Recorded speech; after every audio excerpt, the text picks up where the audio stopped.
Hello everyone, welcome back. I am Chanchal Agarwal from eastern financiers और आज हम बात करने वाले हैं सिप के बारे में, सिस्टमैटिक इन्वेस्टमेंट प्लान। कैसे आप सिप के थ्रू अपना लॉन्ग टर्म वेल्थ बना सकते हैं।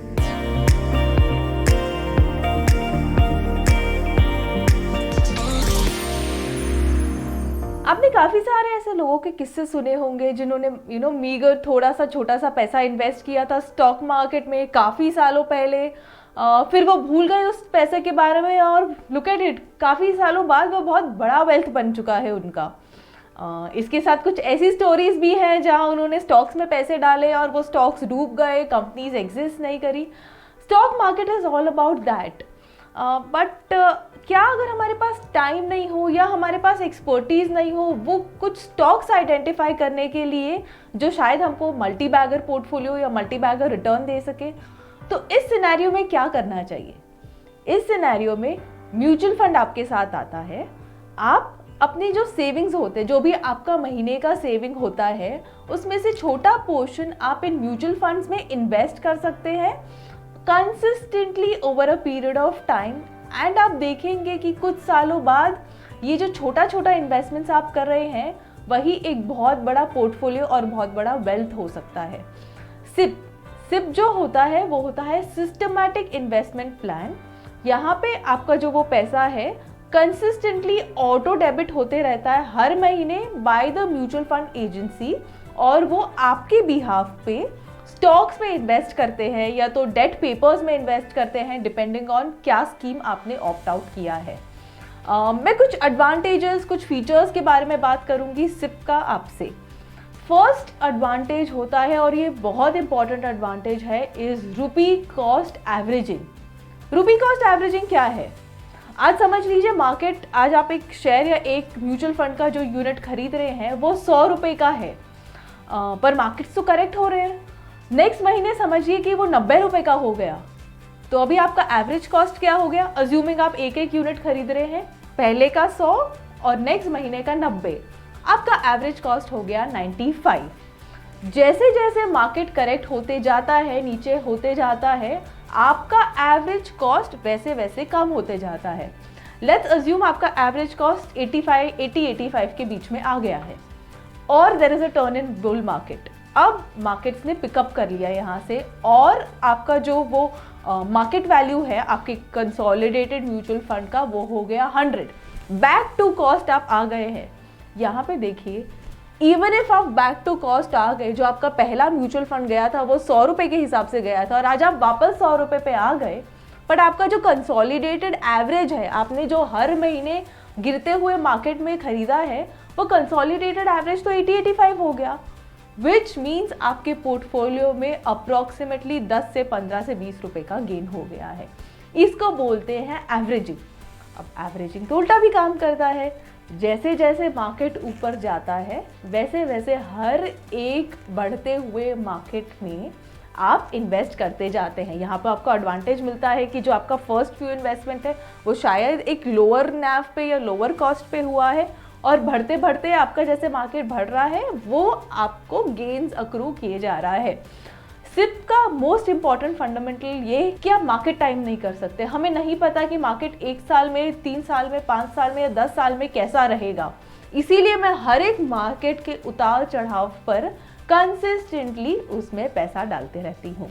डिसिप्लिन लेकर आता है। Discipline in investing is most important. अगर आप एक डिसिप्लिन्ड वे में हर महीने या हर क्वार्टर जो आपने डिसाइड किया है इन्वेस्ट करते जाएंगे, तो ही वो लॉन्ग टर्म में आपको एक अच्छा पोर्टफोलियो या अच्छा वेल्थ दे सकता है।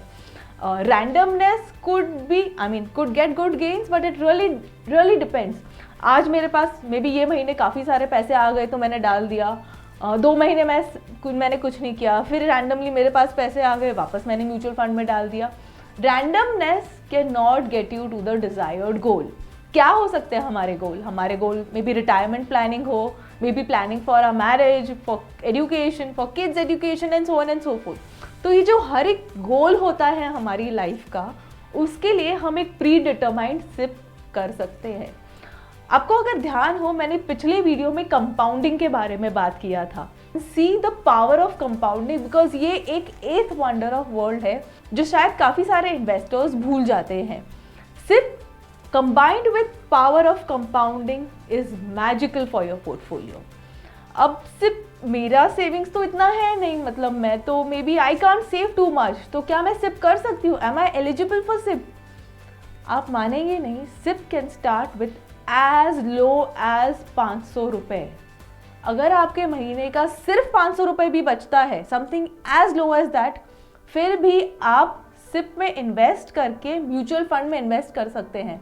एक बड़ा फेमस सा शेयर है MRF ना। MRF का वैल्यू 80,000, एक शेयर का वैल्यू 80,000, 90,000, 1 लाख के आसपास है।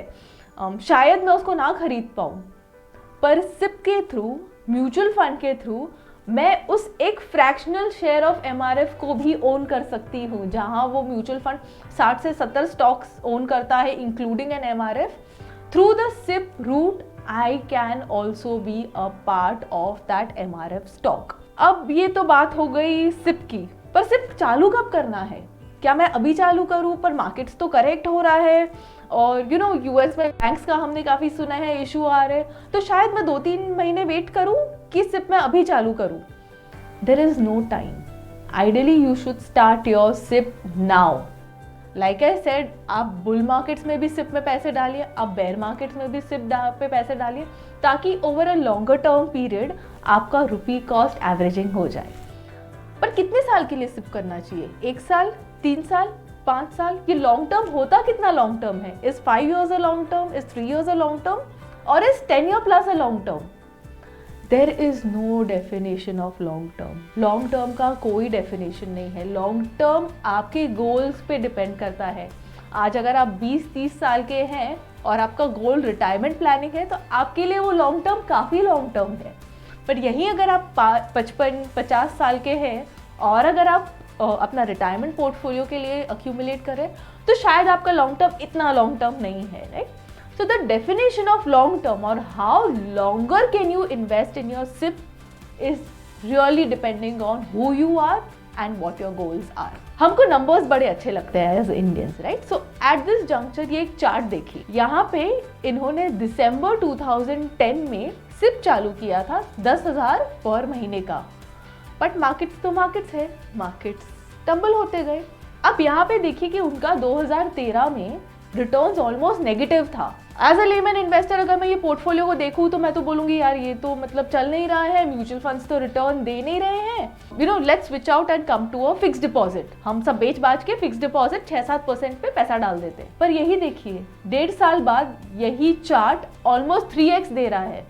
तो यही अगर आपने 2013 में ना रिडीम करके 2015 तक अपना पोर्टफोलियो वैसे ही कंसिस्टेंटली किया रहता, तो आपका जो वैल्यू 2013 में था 1.5 साल में वो ऑलमोस्ट 3x हो रहा है।